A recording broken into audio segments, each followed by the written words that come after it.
May 5th, Star Trek Strange New Worlds is launching, and that will be premiering on Paramount Plus. And I play the character of Hammer. This is the Penny Forward Podcast, a show about blind people building bright futures one penny at a time.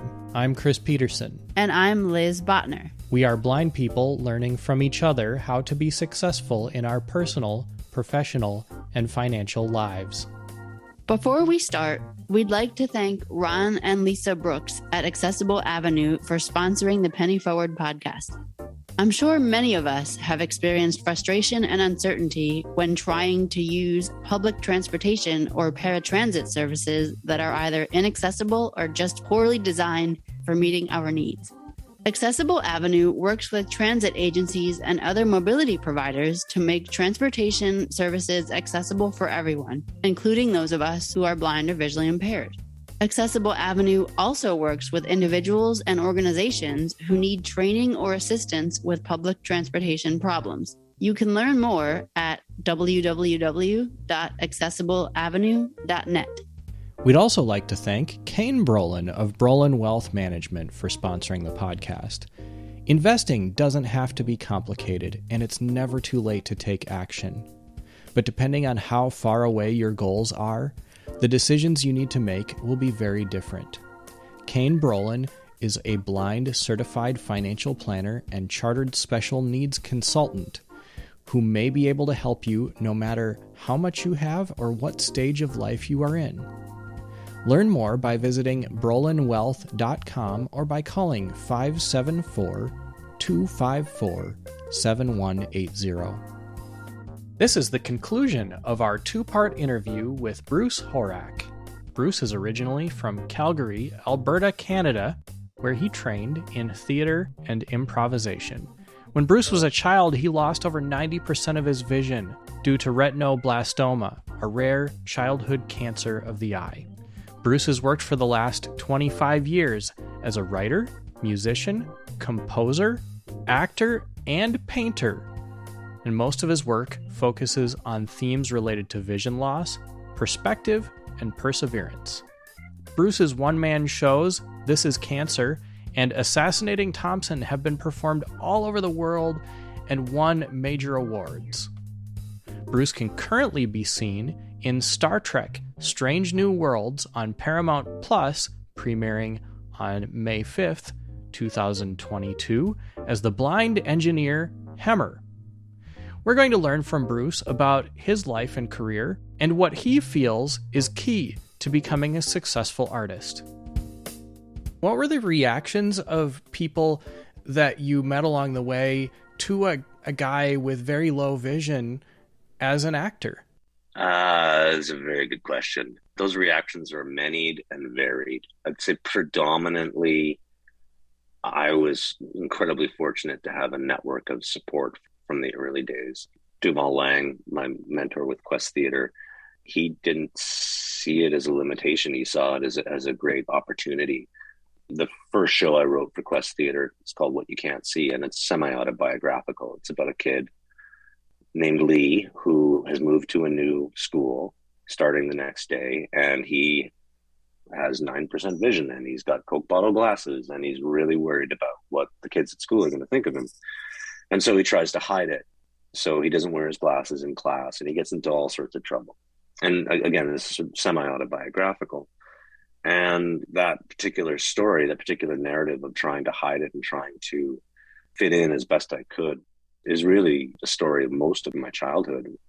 When I was starting school, there was a question as to whether I was going to go to W. Ross Macdonald School for the Blind, which is in Brantford, Ontario. There was some question of that. But at the time, sort of, early 80s, there was a real fight for integration. So kids with disabilities were being put into the quote unquote regular school system and not being shipped off into these academies.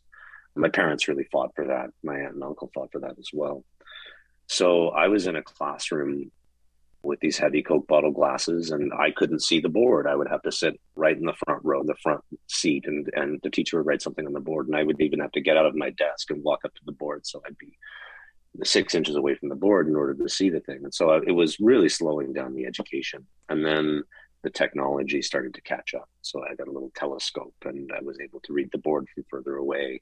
And I was given typing classes. So not only could I take my notes at the same rate, but I was actually typing faster than most kids could write. So it's kind of this odd acceleration and deceleration at the same time, because again, I go out on the playground and it's like I just get hit in the face with a softball, and in gym class, and the sort of embarrassment of not being able to keep up in certain aspects, but the other ones that I felt I was able to excel. Theater really attracted me because it was the arena where I could play anyone. I could get up on stage, and if I memorized the layout of the set and I could get that into my body, I could look and I could take my glasses off and I could do my fully sighted look, which I practiced all the time, just walking down the street. I didn't want anyone to know that I was blind. So I would walk like a sighted person with my head up, my shoulders back, not hunched over and all of that. So theater was very attractive for that.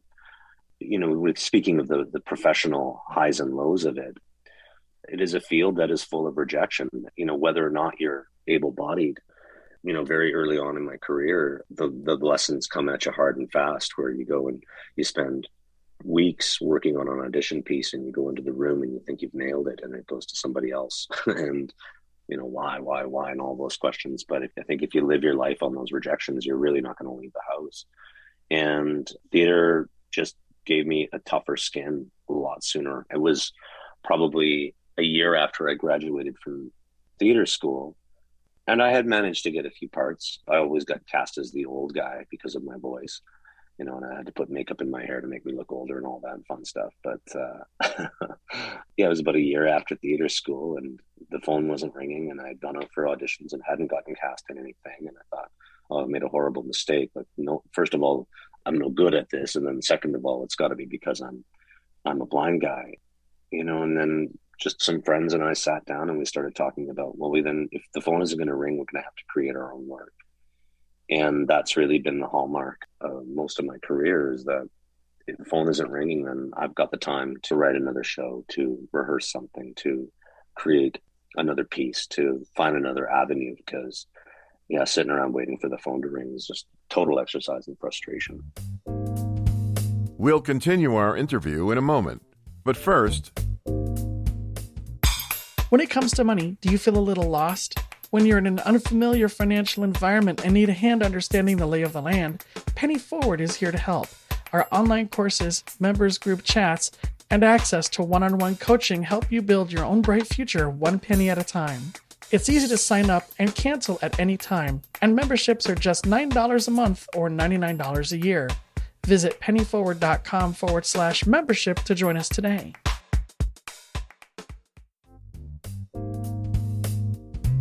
Is there something you'd like to talk about? Visit pennyforward.com/podcast to learn how you can contact us and send us a voicemail that we may share on the air. What was it like for you to go from being that kid in grade school, sitting in the audience and yearning to be on stage, and then to be able to finally be on stage? What impact did that have on you? It's an absolute thrill to entertain and to be on stage and to be performing for people. From an audience point of view, it's like magic. You're transported, and they could be miming something and it's like you can see that thing in front of you, or the music kicks in and suddenly you're taken to another place. And as an audience member, there's this beautiful synergy that happens. And as a performer on stage, it's a kinetic thing. I recently re-experienced that because we've been in lockdown for a couple of years and I haven't been in a theater performing for 2.5 years or so. And I was just in Calgary, Alberta, back in the old hometown, doing a show at Vertigo Theatre with the Shakespeare Company. Rebecca Northan and I adapted Macbeth, and we did a 2-person Macbeth with a musician. We donned these silicone goblin masks and pretended as though we were goblins who had just discovered Shakespeare and were getting into this world. And getting in front of an audience again and hearing the collective sighs and laughs and applause is it's electric, and it's that feeling of connection that 2 years of isolation has really shown that we're just hungry for it. We need to connect, and we need to be in rooms together, sharing these experiences and sharing these stories. And for me to get to write, create, produce, and perform that kind of stuff is, it's the greatest high there is. What are you currently working on? Currently, I can't. I'm making a birthday card for my girlfriend, but I shouldn't say that. So let's edit that out because she'll hear this and she'll know that there's a card coming. What am I currently working on? Well, I've got a show called Assassinating Thompson, and in Assassinating Thompson, I paint a portrait of the entire audience while I tell the story of how I became a visually impaired visual artist, and I solve the mystery of who killed Tom Thompson. Tom Thompson was a Canadian landscape painter who, at 39 years of age in 1917, packed up his canoe and paddled off across a lake and disappeared. And 8 days later, they found his body. And to this day, there are a myriad of theories as to what happened. And in the show Assassinating Thompson, I solve it. Well, I solve it. Let's say that. We'll put that in quotes. So this summer, I'm going to be presenting Assassinating Thompson in Ottawa at the National Arts Centre. And then next February, March, April, I'll be touring the show throughout the beautiful province of Manitoba, Canada. And that show I've been touring since 2013. It's absolute highlight for me to do that. I get to paint a portrait, which is one of my favorite things to do in the world. And I get to tell some jokes for 75 minutes. And, the other thing that's happening, of course, is May 5th, Star Trek Strange New Worlds is launching. And that will be premiering on Paramount Plus. And I play the character of Hemmer. So this was filmed last year here in Toronto. Season 1 will be airing on the 5th of May. And the character I'm playing is an Enar, which is a subspecies of the Andorians. I am blind. I'm an engineer. And what else can I say? Not much. Other than I've signed a bunch of NDAs. How about that? That's fair. No spoilers, but that's coming out. So everyone go watch it. Mm-hmm. That's what you could say. Go watch That's it. right. Go watch it. So that's actually how I found you, because I read an article about this and saw your intro clip that they released on StarTrek.com and all kinds of other places. And in the article that I read, it said that you are Star Trek's first blind actor, which kind of blew my mind. And that got me to wondering, did you know that going into this? And had you ever done television before? And what has this whole experience been like for you? Did I know that I was the first blind actor? I did not know that. I suspected as much. I know that there was an actor in a wheelchair on Discovery, but in terms of actors with disabilities who've been on the show, I don't know. I was super excited to even just have the opportunity to audition, and then actually getting it just blew my mind. I had done an episode of a show called Warehouse 13 about 10 years ago.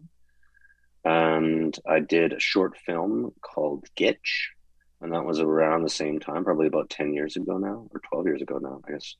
And those experiences were great, but I just, it didn't hook me. I know a lot of people who get into film and TV and they get really hooked by the buzz of it. I really missed the audience. I missed that live performance energy. And when I was in Toronto auditioning for the film and TV stuff, and I got those 2 bits, I had an opportunity to go back out on the road and do my own shows. And I thought, well, this is really where my love is and my passion is. So I'm going to keep doing it. And then when I came back and auditioned for Star Trek, and it was all over Zoom, the auditions. And then I went into Toronto to have a meeting with the producers and the costume fitting and a wardrobe. And suddenly I realized, oh, wait, I think this is actually happening. I think this is going to happen. And then the whole experience with shooting it, I was really nervous, to be honest, because, those cameras are really expensive. And I get into a new environment. It takes me a long time to acclimatize, to adjust to where things are, and everything's moving. And I was just really worried that I was going to end up being a liability, running into lighting equipment and things like that. And I expressed this very early on, and they were amazing. Like every day I had an assistant with me who would just be like, hey, there's a step here and there's a lighting thing happening here. And And I don't know if you're counting your steps, but it's 25 from here to there. And like, they were just so far beyond what I was expecting. I'm so used, in the world of theater to just kind of managing my own and figuring it out on my own. And maybe it's that particular crew, maybe it's a shift in the world. I hope it's a shift in the world universally, but people are just they were looking out for me, and I felt so incredibly taken care of that it made it really, really hard to pack up my trailer and go, okay, that's the season wrap, and there you go. And it's like, oh, I've got to go back to the real world for a little while. But no, I mean, traveling to space was, it was a real thrill. And honestly, just getting to set foot on the bridge of the Enterprise, I mean, I think I was pretty teary. I was raised a Trekkie, so yeah, I was pretty starstruck just by the set. We'll continue our interview in a moment, but first...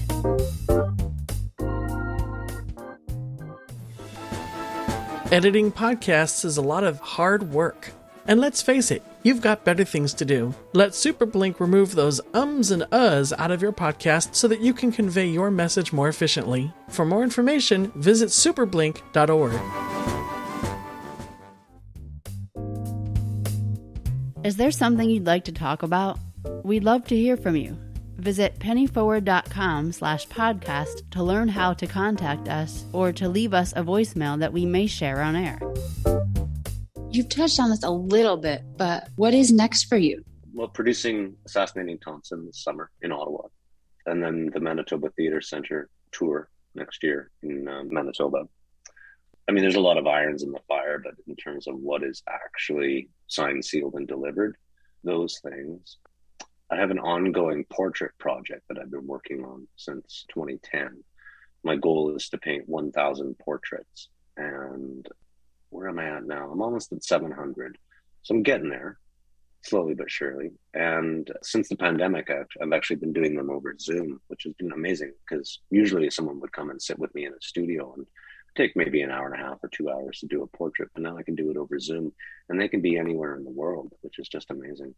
Again, it's another great opportunity to connect with people, meet new people, and to give someone a really, truly unique experience, which is to have their portrait painted by a visually impaired person. Can you talk a little bit about what that process is like, how people get involved in it? Yeah, so the portrait project, people find me through my website, brucehorak.com. And they can book a portrait sitting, and there's a little calendar will pop up, and they can just enter their details, and it'll automatically schedule a time and lets me know that someone's booked a portrait sitting. And then a Zoom link, and we meet over Zoom, and it takes about an hour, and I take some screenshots while we're chatting. And I just really like to get to know people and get their vibe, and I try to capture that in the painting. Because of the damage that I've had done to my eye, I tend to see a lot of auras and floaters and things like that. So those tend to get incorporated into the painting. They'll influence the colors that I'll use in the palette when I build up a canvas. From the online portrait sitting, I will do a digital drawing. So that's either a JPEG or a PNG that can simply be emailed, or someone will often schedule to have a canvas done. So then I'll record the session and I'll edit the session down to maybe 2 minutes or so. So you have an audio portrait and a digital portrait, and then you can also order a canvas of it, an actual painted canvas. What advice do you have for other blind people who may want to follow in similar footsteps? I'd say keep at it. The reward has to be in the creation and then the act of creation. And anything beyond that is kind of gravy. And you get excited about the work that you're doing. Push yourself to be at the top of your game. And don't be afraid to share it. Art has the beautiful advantage of being able to bring people together, and you will find your people sharing that artwork. Don't give up. Just don't give up. I talk to a lot of people who wonder a lot about and oftentimes feel that they have imposter syndrome. Is that something that you've ever felt, and do you have any advice for pushing through that? Oh, the dreaded imposter syndrome. Yes, I have faced that daily, hourly. Oftentimes I get through that by reaching out to my friends, my colleagues, and my family, and they will oftentimes cut through it all and just get to the nugget of what's bugging me. It's usually a fear of being honest and being vulnerable.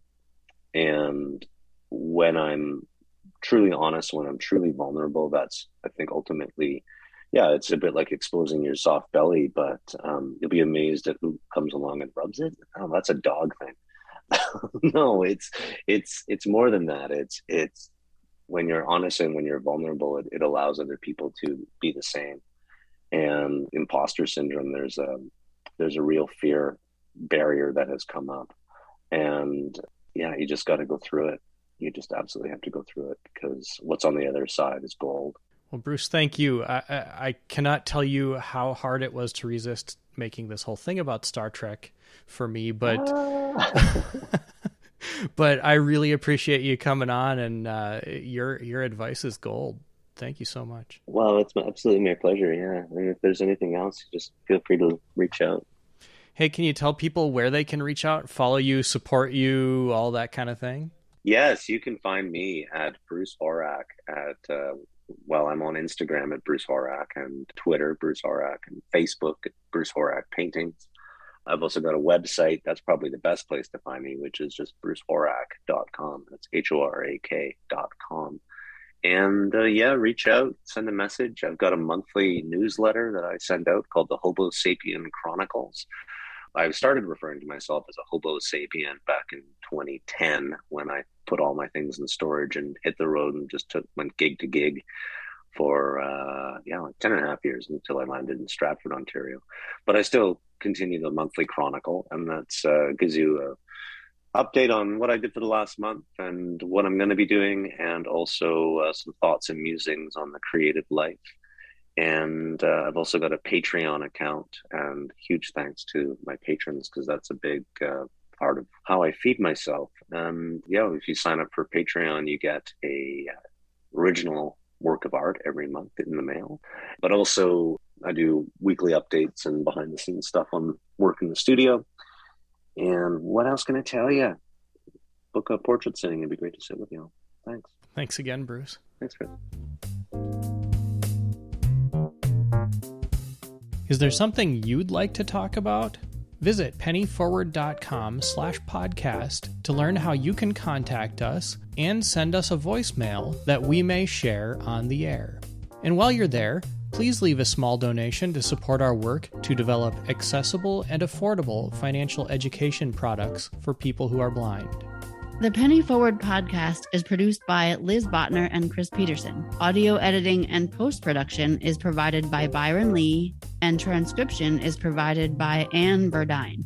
Music was composed and performed by Andre Louis, and web hosting is provided by Taylor's Accessibility Services. Penny Forward is a community of blind people building bright futures one penny at a time. Visit pennyforward.com to learn more about who we are and what we do. For all of us in the Penny Forward community, I'm Chris Peterson. And I'm Liz Botner. Thanks for listening, and have a great week.